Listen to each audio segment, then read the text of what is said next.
안녕하세요. 저는 나이 40을 넘긴 이혼남입니다. 세상 사람들 점점 이기적으로 변해가고 정이라곤 찾아볼 수도 없는 세상이 되었다고 많이 안타까워하시는 분들 많은데요. 분명 세상이 많이 변한 건 맞아요. 그런데도 그 안에서 또 기막힌 운명이 있고 놀랄 만큼 천사 같은 분들이 존재한다는 것도 명백한 사실이에요. 제 사연은 감사한 분에게 제 진심이 닿기를 바라는 마음으로 써보려고요. 지금부터 제게는 인생에서 가장 아름다운 시기였고 앞으로도 그렇게 기억될 그날의 이야기를 들려드릴게요. 저는 아주 심성착한 아내와 결혼을 했습니다. 아내는 요양병원에서 일하는 간호사였어요. 간호사인 아내가 어르신들을 대하는 모습이 너무 천사 같아서 한눈에 시선을 빼앗겼었습니다. 당시 아내가 일하는 요양병원에 아빠가 입원해서 아내를 만나게 되었거든요. 그때 아빠는 간질환 문제로 집에서 관리가 어려워 전문 요양병원으로 입원한 것이었어요. 우리 아빠를 아내가 담당했는데 역시 전문가라 그런지 환자를 대하는 솜씨가 유려하고 센스 있더라고요. 게다가 아내는 목소리도 엄청 여리게 보였어요. 저 살면서 그렇게 심성 예쁘고 말씨 곱상한 여자는 처음 봤습니다. 솔직히 첫눈에 반했다고 해도 과언이 아니었네요. 운명인 여자를 보면 아, 저 사람이다 라는 촉이 온다던데 제가 그걸 아내를 보고서 제대로 느꼈습니다. 이대로 아내를 놓치게 된다면 평생 후회를 할 것 같았어요. 그래서 제가 먼저 연락처를 물었습니다. 감사하게도 아내는 저의 관심을 반겨주었어요. 그 뒤로 저희는 연인이 되었는데 당연히 제가 더 많이 좋아했다 보니까 아내를 귀찮게 할 정도로 잘해줬어요. 이것도 해주고 싶고 저것도 해주고 싶은 마음이 제 일상까지 송두리째 흔들어 버릴 만큼이었죠. 근데 그게 행복했습니다. 저 때문에 아내가 웃는 모습을 보면 모든 세상이 제 위주로 돌아가는 기분을 느꼈거든요. 겨우 2개월 만났을 뿐인데 저는 평생 아내와 같은 곳을 바라보고 싶었고 평생 아내를 즐겁게 해주고 싶다는 생각이 들었어요. 일은 판단이라는 거 알지만 제가 감정을 참지 못해 아내에게 청혼을 해버렸어요. 아내는 저보다 5살이 어린 여자였는데 저와 달리 당시 20대였거든요. 결혼 정년기보다는 빠른 시기라서 당연히 거절당할 거 알고 청혼을 했었어요. 그런데 놀랍게도 아내가 제 청혼을 받아주더라고요. 그것도 흔쾌히 말이죠. 아내의 쉬운 결정에 오히려 제가 당황하여 아내한테 억지로 청혼 받아주지 않아도 괜찮다고 했어요. 그랬더니 아내가 해주는 말이 정말 예뻤습니다. 우리 같은 생각하는 거 아니었어? 오빠 마음이 곧 내 마음이야. 나도 오빠랑 더 일찍 많은 시간을 같이 보내고 싶어. 분명 제가 청혼을 했는데 도리어 제가 청혼을 받은 기분을 느꼈어요. 그렇게 저랑 아내는 서로의 마음이 맞아서 연인이 된 지 2개월 만에 결혼식을 올렸습니다. 아내는 가족이 없다고 했어요. 그런데도 정말 바르고 씩씩하게 자라온 것 같아서 제가 다 기특했습니다. 저희는 굳이 상견례가 필요 없었기에 우리 집에만 인사를 했던 게 다였어요. 아내는 자신이 가진 것도 없고 고아에다가 직업도 월등하지 않아서 저희 부모님한테 미움받을 걸 두려워하더라고요. 그럴 필요 없다고 해줬어요. 저희 부모님 정말 마음 좋은 분들이거든요. 고아인 아내의 처지를 알고 우리 가족들은 알아서 따뜻하게 대우해 줬습니다.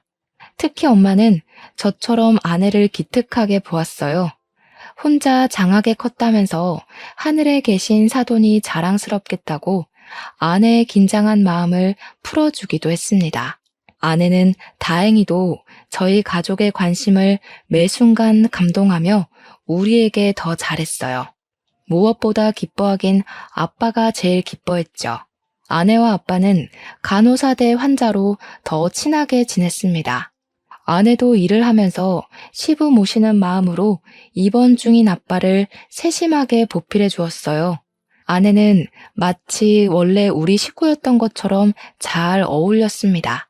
엄마는 저녁마다 우리를 꼭 불러서 아내를 밥 한 끼 든든하게 먹인 후에 배웅해주고 그랬어요.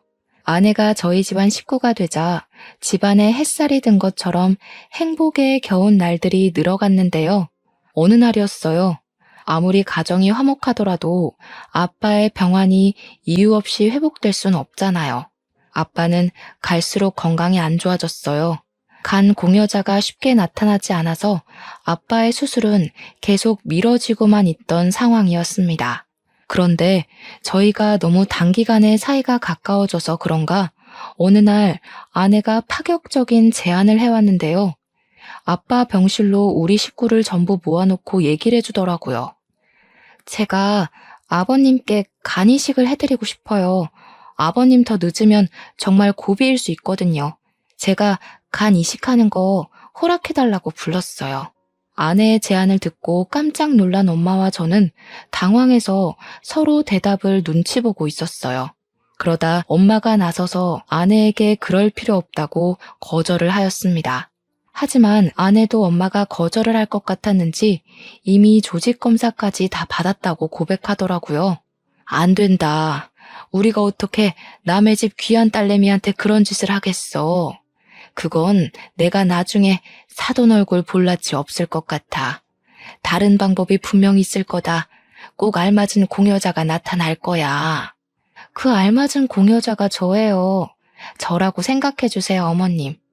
아버님부터 살리고 봐야죠. 전 정말 괜찮습니다. 다른 건 생각하지 마시고 지금은 아버님 살리겠다는 생각만 해주세요. 아내는 아빠를 꼭 살리고 싶어 했습니다. 그건 우리 가족 다 마찬가지였어요. 그래서 저랑 엄마는 아내가 강력하게 주장하는 것에 끈질기게 반대를 못했습니다. 아내를 만나기 전까지 저희 집안이 지옥 같긴 했었거든요. 아빠를 위해서 저랑 엄마 둘 다 조직 검사를 했는데 불일치가 나오는 바람에 하루하루 공여자가 나타나기만을 기다리면서 괴로운 시간을 보내고 있었단 말이죠. 그런데 우리 집안 숨통을 트이게 해주겠다고 아내란 은인이 나타나 제안했어요. 심지어 아내는 우리에게 이식을 허락해달라고 부탁까지 하고 있었습니다. 고개를 숙이고 부탁을 해야 하는 입장은 저희 가족이었는데 말이에요. 저희 가족은 아내의 말이 고맙긴 했지만 미안한 마음은 어쩔 수 없이 크게 들었어요. 그러나 결국 아내 덕분에 마음이 놓인 것도 사실이었습니다. 끝내 저희는 아내가 저희에게 부탁했던 것처럼 마찬가지로 이식을 부탁하게 되었어요. 아빠는 아내의 손을 잡으면서 고맙다고 눈물을 흘렸습니다. 세상에 이리 마음이 고운 사람이 또 있을까? 아가, 내 평생 너한테 이 은혜 갚으면서 살 거야. 절대 너의 선한 마음을 잊지 않을 거다. 그렇게 아빠는 아내의 간을 이식받게 되었습니다. 당연하게도 건강을 회복하셨어요. 그날로 우리 식구는 아내에게 고마워서 더 잘했습니다. 저 또한 제 생명의 은인인 아내에게 더 큰 사랑을 느꼈어요. 이렇게 큰일을 해준 아내한테 그저 고맙다고 인사만 하는 건 도리가 아닌 것 같았는데 그걸 아빠도 마찬가지로 생각을 했던 건지 아내에게 깜짝 선물을 해주었는데요. 아빠가 아내 명의로 오피스텔 하나 장만해 준 거 아니겠습니까? 저희 아빠가 저 어렸을 때부터 한결같이 짠돌이어서 재산을 갖고 있더라도 흥청망청 내놓는 사람이 아니었는데 아빠가 그런 큰 결단을 내렸다는 것에 저랑 엄마는 정말 놀랐어요. 그래도 아내에게 그렇게까지 해주는 게 마땅하다고 금방 인정을 했습니다. 아버님, 저 이러려고 이식해드린 거 아니에요. 이렇게 큰 선물은 너무 부담스러워요. 내 생명을 구해줬는데 이 정도는 아무것도 아니지.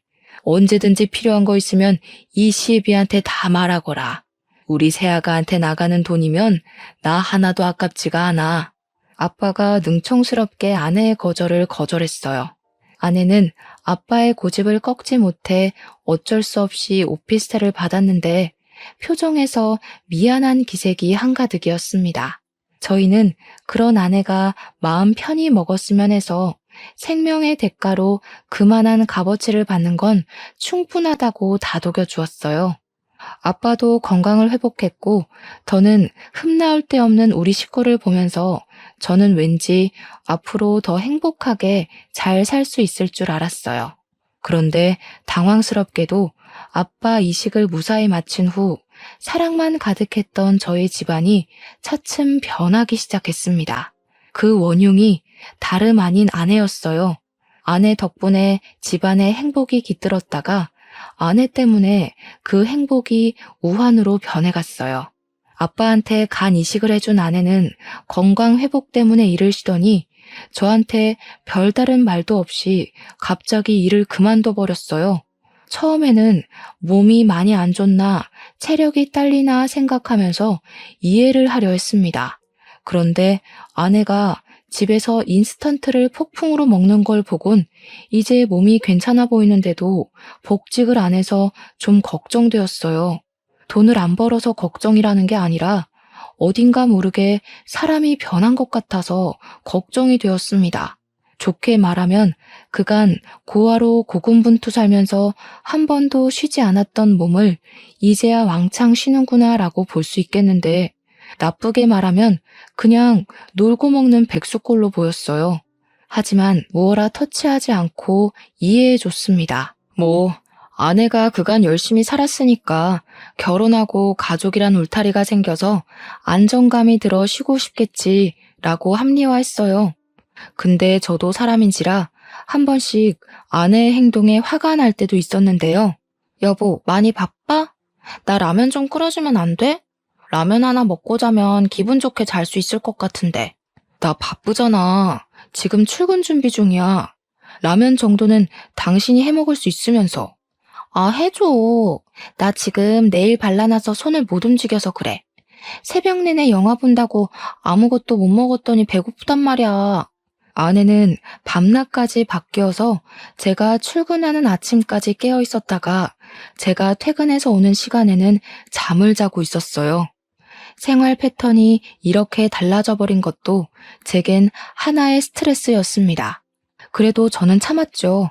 부모님도 아내가 이렇게 지내는 거 알지만 다 이해해 주시거든요. 이해해 줘야 된다고 강요하기도 하시고요. 아내가 저렇게 부탁할 때면 저는 결국 미루고 미루다 끝내 아내에게 라면 하나 끓여주고 출근을 했습니다. 그리고 나중에 귀가하면 제 스트레스는 한층 더 쌓여요. 아내가 아침에 먹은 라면 냄비를 씻지도 않고 그 자리에 그대로 두거든요. 여기저기 돌아다닌 흔적도 그대로 남겨두고 옷이고 속옷이고 전부 바닥에 널어놔요. 집안일도 다 방치해서 그야말로 엉망진창인 집구석이 저의 퇴근을 반기고 있죠. 갈수록 강도가 심해지는 아내의 태도에 정말 턱끝까지 할 말이 차올랐지만 우리 집안의 은인인 아내랑 싸우고 싶지 않았습니다. 아빠 간이식을 해줄 때만 해도 제가 아내를 향해 속으로 다짐했었거든요. 아내가 실수로 사람을 죽였다고 하더라도 그거 내가 다 감싸주겠다고 말이죠. 그만큼 아내에게 고마워서 아내가 뭘 하든 다 보듬어줄 작정이었다는 겁니다. 그래서 아내가 실망스러운 모습을 보일 때마다 그때의 다짐을 수천 번 되뇌며 저 혼자 바깥일, 집안일을 다 하며 지냈어요. 내 아내가 잠깐 방황하고 있는 거라고, 다시 천사 같던 이전의 모습으로 돌아올 거라고 믿으면서 말이에요. 아내는 아빠한테 받은 오피스텔에 세를 주고 있었어요. 그래도 그나마 그건 관리를 잘하는 것 같았습니다. 유일하게 그 오피스텔 관리만이 아내를 움직이게 했어요. 입주민이 민원을 넣으면 해결해 주려고 외출을 했거든요. 그때만이 그나마 멀쩡한 사람이 되는 아내에게 저는 차비하라고 용돈 2, 3만 원씩 쥐어주기도 했어요. 그거라도 열심히 해야지. 안 그럼 아내가 완전히 망가질 것 같았거든요. 그러나 조금이라도 아내가 나아지길 바랬던 저의 바램은 끝내 산산조각이 나고 많은 일이 생겼는데요. 어느 날 엄마한테 전화 오길래 받았더니 엄마가 당황스러운 소리를 하시더라고요. 며느리가 갑자기 전화 와서는 차 한 대만 해달라고 그랬다니까. 그걸 아빠가 해줬어. 경차는 또 창피해서 싫다고 기어코 세단 하나 뽑았다. 돈이 얼마나 들은 줄 아니? 너네 아빠도 그만한 차는 타본 적이 없는데 내가 어디 말할 데도 없고 그건 좀 그렇더라. 뭐라고요? 아내가 차를 뽑아달라 했다뇨. 저한테는 그런 말 없었는데요. 그럼 아내가 지금 차를 갖고 있다는 말이에요? 그래, 한 일주일 됐나? 어쩐지 네가 말이 없어서 전화해봤더니 모르고 있었구나. 나는 설마 너도 허락한 사실인가 싶어서 더 말 못하고 있었잖아. 그럴 리가요. 저도 처음 듣는 사실이라 당황스럽네요. 아니, 근데 아빠는 그걸 왜 해줬대요? 아빠도 아내가 일 안 다니는 거 아시잖아요. 왜 해줬겠니? 그놈의 은인이니까 그렇지 뭐. 네 아빠가 예전에 그런 말 했잖아. 며느리가 부탁하는 거면 다 들어주겠다고. 당연히 생명을 구해준 사람인데 그런 마음 들겠지. 그런데 며느리가 어딘가 모르게 달라진 것 같아서 그래. 원래 이런 거 무턱대고 바라는 애 아니지 않았어? 당연히 아니었죠. 제가 아는 아내도 부모님이 아는 아내도 무례한 요구를 하는 사람이 아니라는 걸 알고 있습니다. 그런데 이렇게까지 변할 수도 있는 걸까요? 부모님도 저와 마찬가지로 혼란을 느꼈나 봅니다. 아내가 간이식을 해줘서 우리 아빠를 살려준 건 고마운 일이지만 그걸 빌미로 먼저 나서서 차를 요구했다는 건 무례라고 표현해도 되지 않나요? 적어도 저한테는 얘기해 줄 수 있었던 거잖아요. 물론 아빠의 생명과 오피스텔 값은 비교할 수 없죠. 그래서 오피스텔 외로 뭘 더 해줄 순 있어요. 그런데 아빠가 알아서 주는 게 아닌 아내가 먼저 아빠한테 요구했다고 하니까 그건 좀 기분이 언짢았다는 겁니다. 저한테 먼저 얘기를 했다면 좋게 좋게 풀어서 아내가 차를 살 수 있도록 도왔을 거예요. 지극히 제 기준인데 저는 아내의 행실이 잘못되었다고 생각했어요. 아내 오면 대화를 해봐야겠다고 생각하고 엄마 전화를 끊었습니다. 그런데 제가 퇴근하고 집에 왔는데도 집안이 컴컴하기만 할 뿐 어디에도 아내가 없는 겁니다. 평소처럼 자고 있는 것도 아니더라고요. 그래서 아내한테 전화를 걸었어요. 마침 다 왔다고 하대요. 바깥에 나온 김에 다른 일을 보느라 늦었다고 5분 뒤에 도착한다더라고요. 저는 집을 내려가 건물 입구에 서서 기다렸어요. 아내한테 차가 있다면 차를 타고 올 거니까요. 그 모습을 보고자 시계만 보면서 대기하고 있는데 정확히 5분 정도 뒤에 세련되고 무난한 검은색 세단이 건물 입구로 가까워 오는 겁니다. 그걸 가만히 쳐다보고 있었어요. 그런데 그 차가 건물 안 주차장으로 안 들어오고 입구와 조금 떨어진 곳에서 세워지더라고요. 그리고 그 차에서 아내가 내리는 거 목격했습니다. 저는 바로 몸을 숨겼어요. 그리곤 또 복잡하게 머리를 굴렸죠. 아내가 당연히 운전석에서 내릴 거라는 생각했는데 제 예상과 달리 조수석에서 내렸다는 것이 저를 혼란스럽게 만들었습니다.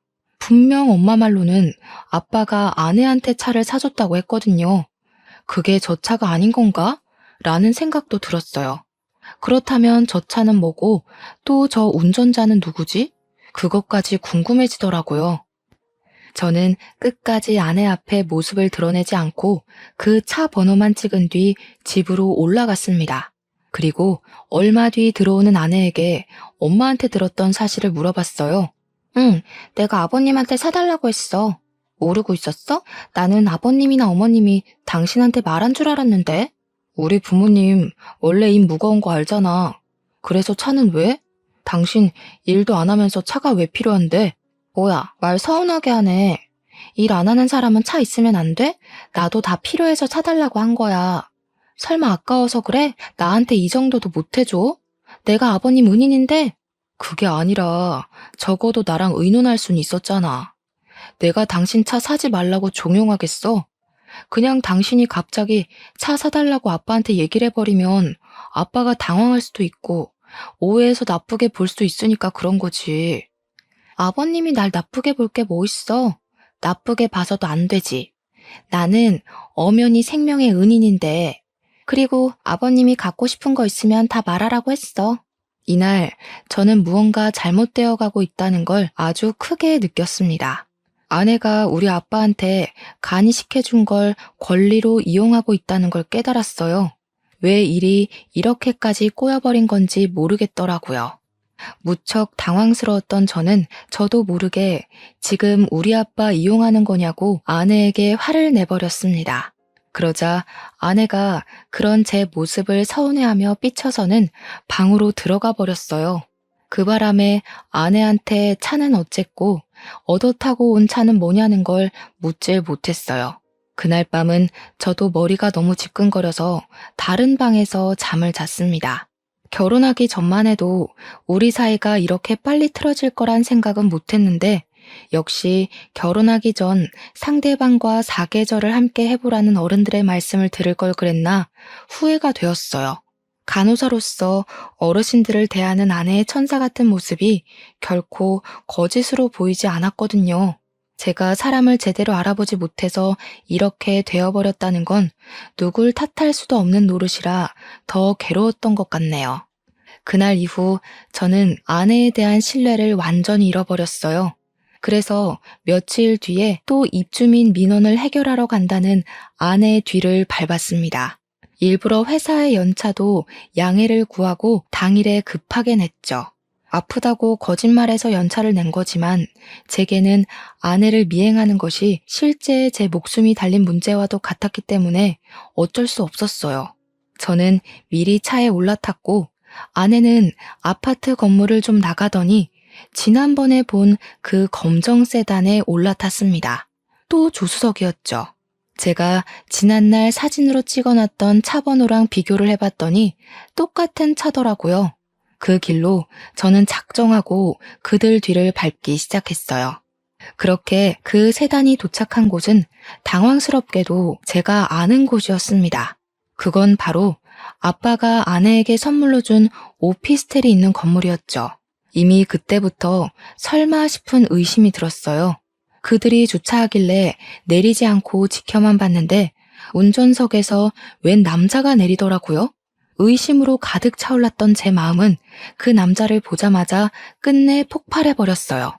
아내가 그간 바람 피우면서 놀고 먹었다는 사실을 눈앞에서 확인해버린 셈이잖아요.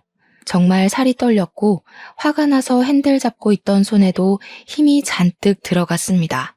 그동안 아내를 어떻게 이해해보고자 노력했던 제 자신이 초라하게 느껴진 순간이었어요. 피가 거꾸로 솟는 느낌이었던 저는 차에서 내려 끝까지 그들 뒤를 쫓았습니다. 결정적인 장면을 제 두 눈에 담고 아내가 빠져나갈 구멍이 없도록 몰아붙일 생각이었거든요. 저는 그들 뒤를 따르며 내내 동영상을 찍었어요. 그리고 엘리베이터 층수 멈추는 곳이 어딘가 지켜봤죠. 역시나 아빠가 준 오피스텔 호수라는 걸 알고서 아내와 이혼을 결심했습니다. 아내가 외간 남자랑 같이 차를 타고 주기적으로 만나고 오피스텔을 사이좋게 같이 올라갔다면 그 남자가 거기 살고 있을 수도 있는 거잖아요. 아내랑 같이 두 집 살림하고 있을 수도 있고요. 저는 마지막 결판을 내기 위해서 떨리는 가슴을 안고 뒤따라 엘리베이터 탔어요. 제가 알고 있는 그 호수 앞에 섰습니다. 모든 걸 끝낼 마음을 먹었더니 그간 짧았던 결혼 생활이 필름처럼 지나가서 속상했어요. 그래서 저를 이렇게 만든 아내를 더 용서할 수 없었습니다. 망설임을 관두고 바로 초인종 눌렀어요. 그런데 안에서 반응이 없더라고요. 혹시나 인터폰으로 확인이라도 할까봐 저는 일부러 인터폰 안 보이는 곳에 서 있었습니다. 얼마 뒤 문이 조심스레 열렸고 누군가가 얼굴을 내밀었는데 예상대로 운전석에서 내렸던 그 남자더군요. 저는 바로 그 남자를 밀치고 안으로 들어갔어요.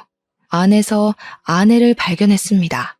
그 순간 실망은 절망이 되었고 직접 마주보니 분노를 더 참기 힘들었어요. 주위에는 아내 것으로 보이는 옷, 속옷, 장신구, 개인용품 등등이 보였습니다. 제가 주위를 쭉 둘러보다가 황당해서 헛웃음 터뜨리니 아내가 당황함을 감추지 못하고 말했어요. 여보가 여길 어떻게 왔어? 설마 내 뒤 밟은 거야? 이 상황에 그게 중요하니? 지금 이게 뭐 하는 짓이야? 여태 우리 아빠가 사준 집에서 딴 놈이랑 살림 차리고 있었던 거야? 아무리 개념이 없어도 그렇지 어떻게 아빠가 사준 집에서 바람을 피워? 아니, 그게 아니야. 당신이 오해한 거야. 우리 이상한 사이 아니고 그냥 친구야. 옛날부터 가까이 지냈던 친구. 친구 같은 소리 하네. 네가 무슨 변명을 대도 내 눈으로 직접 본 걸 설득시키진 못해. 이렇게 증거가 수두룩빽빽한데 어떤 멍청이가 그딴 해명에 속겠어. 내가 당신 많이 좋아했다고 이런 것도 눈 감아줄 거라 생각했던 거야? 사람을 기만해도 정도가 있어야지. 네가 우리 아빠를 살렸다고 해서 내가 네 불륜을 이해할 필요는 없는 거잖아. 더는 못 참아주겠다. 그만 이혼하자. 이혼하자는 제 말에 아내는 갑자기 울음을 터뜨리면서 저를 붙잡았습니다. 그 손길마저 싫어서 저는 아내를 강하게 뿌리쳤어요. 그랬더니 아내가 힘없이 넘어져 버리더라고요. 더 이상 저랑 상관없는 사람이니 아내가 어떻게 되든 신경 안 쓰고 나가려 했습니다. 그런데 갑자기 상간남이 나서서 제 멱살을 잡더라고요. 어떻게 여자를 때려요? 우리 누나가 그런 거 아니라잖아요. 적어도 사람이 하는 말은 들어보고 판단을 해야 될 거 아닙니까? 이 정신 나간 놈이 뭐라는 거야? 상황 파악 안 돼요? 그쪽이 지금 무슨 짓에 가담한지 모릅니까? 남의 가정 망쳐놓은 주제에 정의로운 척 하지 마세요. 그래봤자 상간자 새끼인 건 똑같으니까. 저는 상간남을 뿌리치고 현관으로 갔어요. 그런데 문고리를 잡고 열자마자 뒤에서 상간남이 누나 하면서 소리를 치더라고요. 무슨 쇼를 보여주려고 그러나 싶어 돌아봤는데 아내가 기절해 있는 겁니다. 살짝 당황하긴 했지만 결국 쇼한다고 생각했어요. 제가 이미 눈으로 확인한 게 있는데 그들 상황극에 넘어가 줄 리 없잖아요. 무시하고 나오려고 했는데 그 순간 상간남이 서럽게 울면서 119까지 신고를 하더라고요. 그제야 당황한 저는 속는 셈 치고 다시 아내에게 가봤습니다. 제대로 확인한 아내는 정말 의식 없는 모습이었어요. 코피까지 흐르고 있더라고요. 깜짝 놀라서 얼른 아내를 끌어안았어요. 정신 차려보라고 흔들었는데도 아내는 마치 죽은 사람처럼 늘어져 있었고 감은 눈 사이로 흰자만 보였습니다. 상간남이 신고한 119가 뒤늦게 도착하고 저는 보호자 자격으로 급히 구급차를 같이 올라탔어요. 그런데 상간남도 따라오더라고요. 아무리 급박한 상황이라도 저는 눈물까진 안 흘렸는데 상간남 혼자 구급차 떠나가라 울면서 아내 손을 꼭 잡고 있는 겁니다. 구급차에서 내리고 응급실로 향할 때까지 상간남이 아내 곁을 못 떠났어요. 처음엔 저도 정신없어서 상간남의 존재를 신경 써줄 여력 안 되었지만 나중에는 심기에 거슬리더라고요. 그래서 사람들 못 듣게 작은 목소리로 상간남한테 꺼지라고 했습니다. 사람 많은 데서 괜히 개망신당하고 싶지 않으면 그만 가시죠. 아무리 저랑 아내가 이혼할 사이라곤 하지만 저 아직 아내 남편이에요.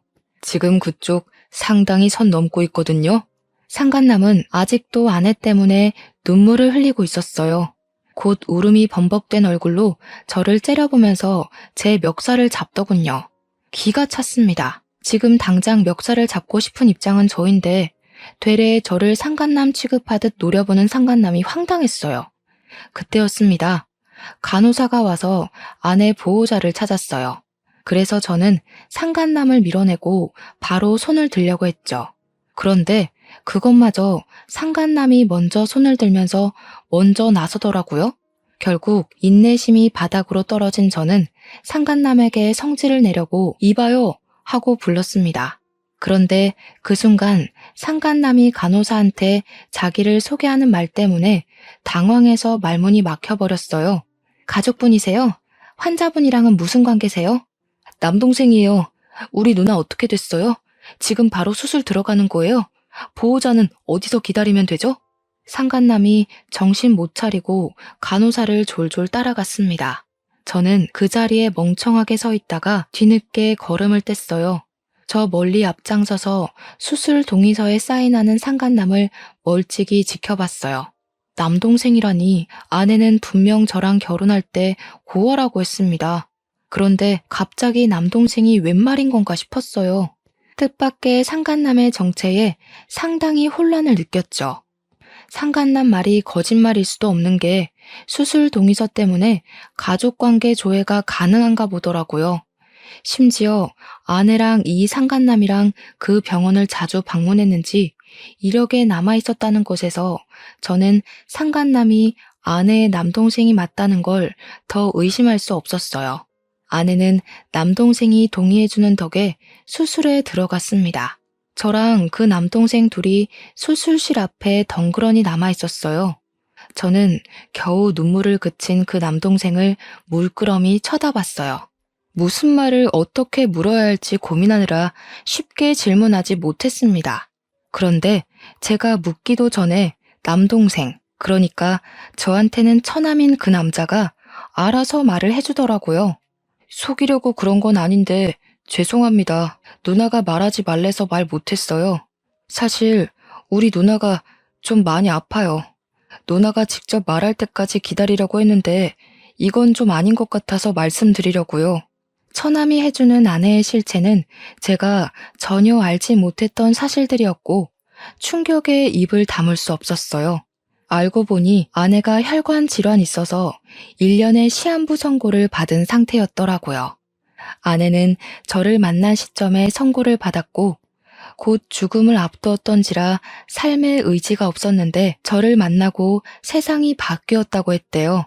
저를 많이 사랑했고 사랑하는 사람을 통해 두근거림도 느꼈고 또 그로 인해 다시 사는 기분을 느껴서 좋았다고 했다는 겁니다. 제가 청혼했을 때 아내는 그 청혼을 받아주고 나서도 혼자 고민을 많이 했었대요. 그때 처남이 아내의 고민을 많이 들어줬다고 하더라고요. 끝내 청혼을 거절하지 못했던 건 아내가 마지막 이기심을 발휘했던 거랍니다. 아내가 죽기 전 행복한 기억 하나 정도는 갖고 가고 싶어서 끝내 저한테 병이 있다는 고백을 못하고 결혼을 진행했다네요. 그렇게 결혼을 하고 난 후도 아내는 마음이 편치 않았다고 했어요.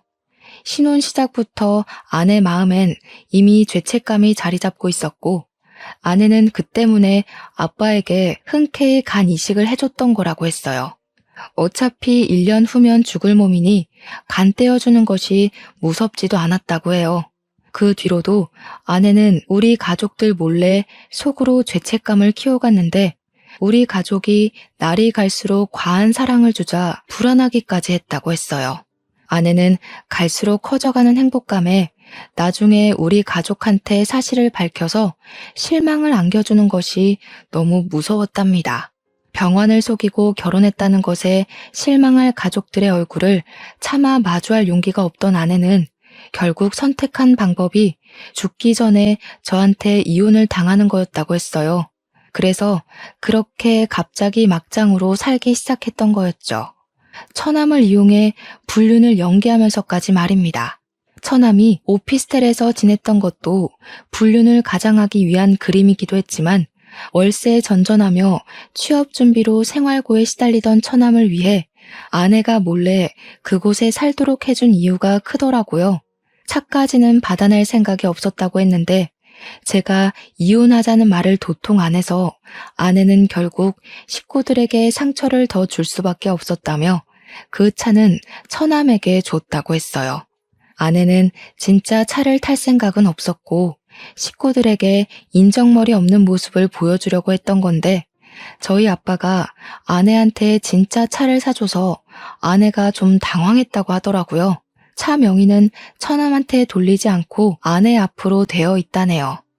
어차피 아내가 죽으면 다 저한테 돌아갈 재산이니 일부러 처남 앞으로 돌린 명의는 없다고 했어요.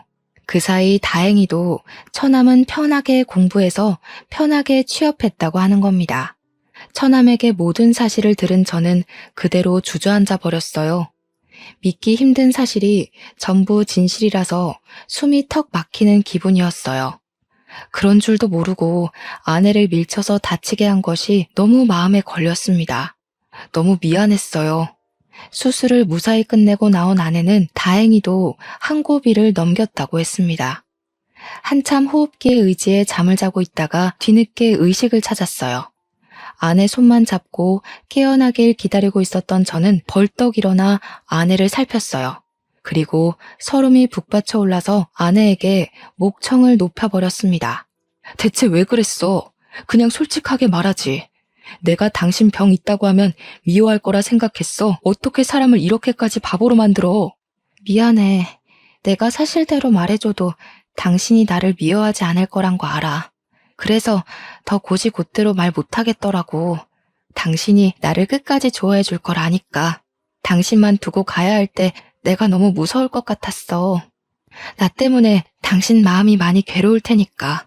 난 당신한테 짐이 되고 싶지 않아. 내가 아무것도 모르는 게 더 괴로운 일이야. 처남이 나한테 끝까지 비밀로 할 거란 건 믿었어? 내가 언젠간 알게 될 거라고 생각 안 했어. 그럼 그때 나는 어떻게 되는데 당신한테 용서도 못 빌고 반성도 못하고 후회만 하다가 당신 앞에 죄인으로만 남았겠지. 나는 당신한테 죄인이 아니라 남편으로 끝까지 남고 싶다고. 제 원망에 아내는 눈물을 흘리면서 웃었습니다. 이미 저 덕분에 충분히 행복했다고, 단 한 번도 죄인이라 생각해 본 적 없고 눈 감는 그 순간까지 남편이라 생각하려 했다고 하더라고요. 내가 남편 하나는 정말 잘 만났다.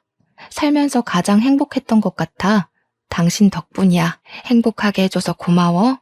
작별 인사하듯 말하지 마. 나 당신 보낸다고 한 적 없어. 몸이 많이 안 좋은 거야? 요즘은 시한부 선고 그거 믿을 거 못 돼.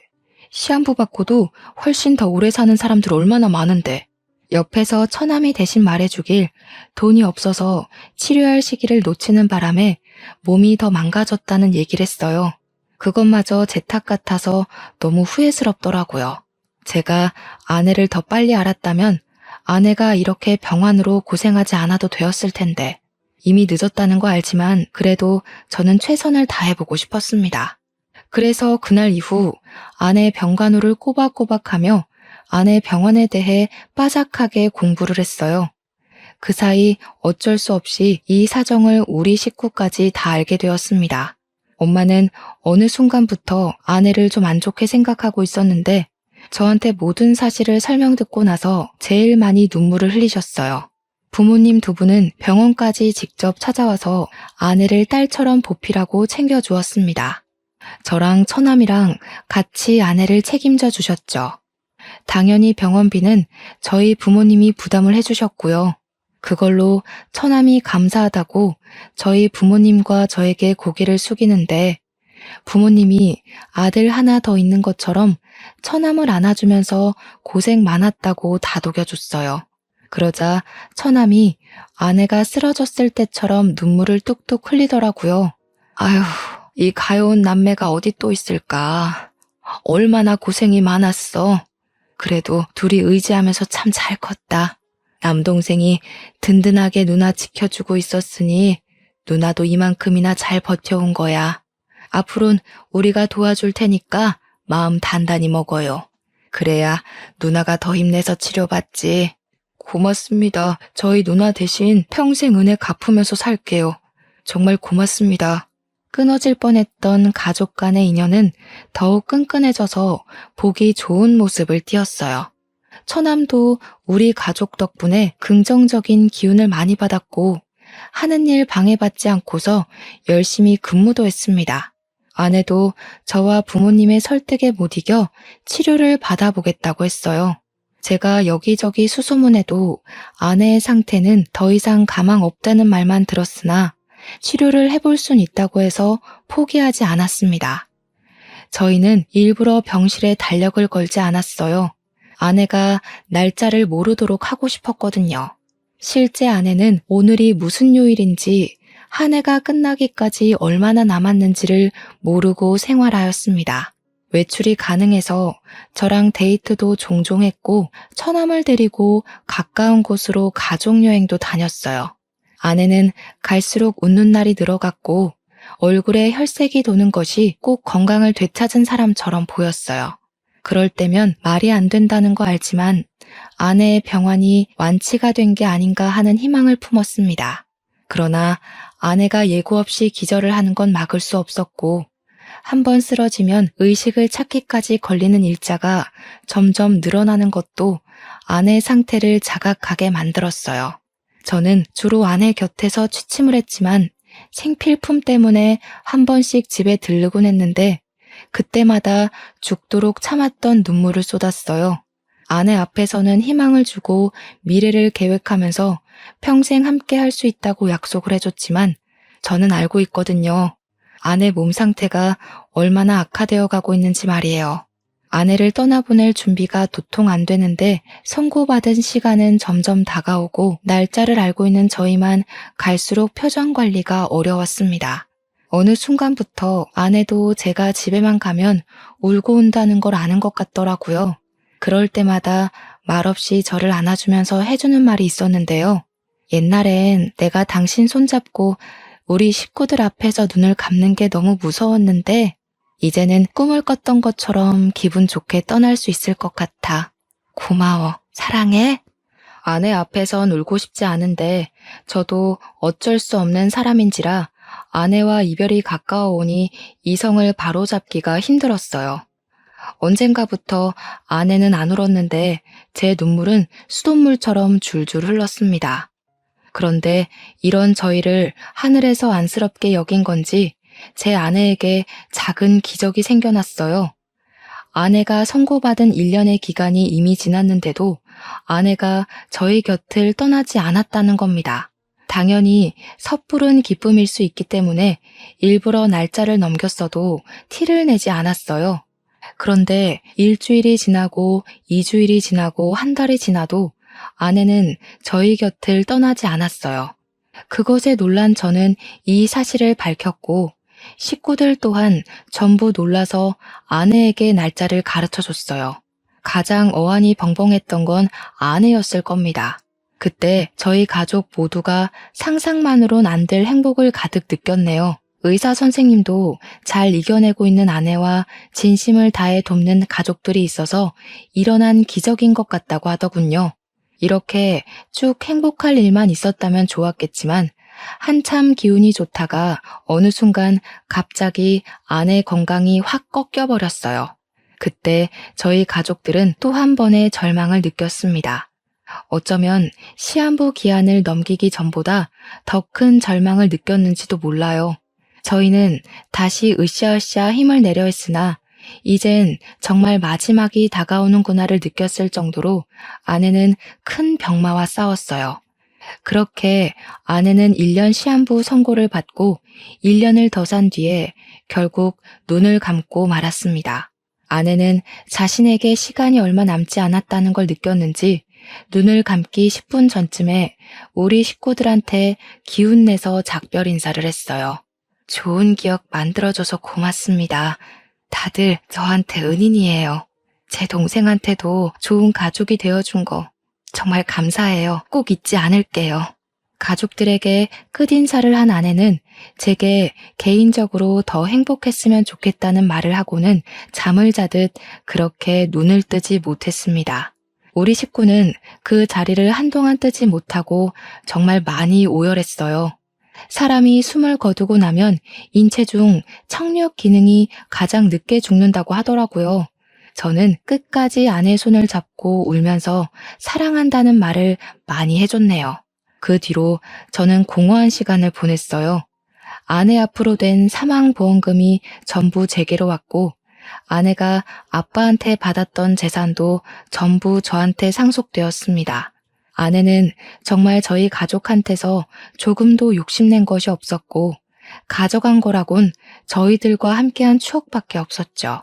첫인상부터 천사로 보였던 아내는 끝까지 천사가 맞았네요.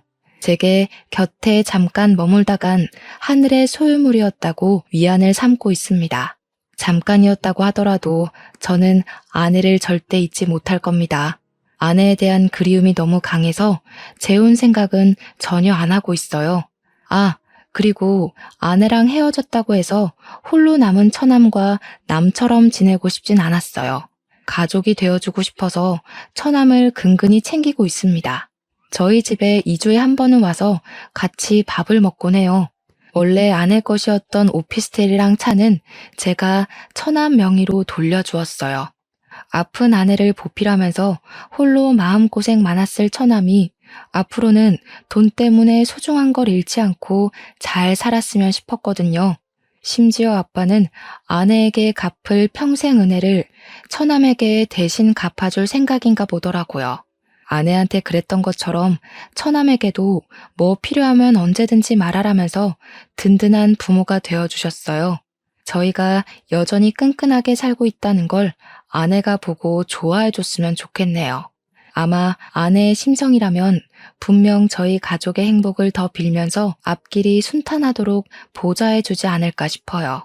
언젠가 다시 만나게 될 아내를 생각하면서 이만큼 사연을 써보았습니다. 이 글을 아마 아내에 관한 저의 마지막 기록이 될 것 같네요. 들어주시는 청취자분들이 계셨기에 제게 이렇게 아내의 기억을 또 한 번 떠올려 봅니다. 너무 감사하고요. 부디 다들 건강하게 오래오래 행복하셨으면 좋겠어요. 고맙습니다.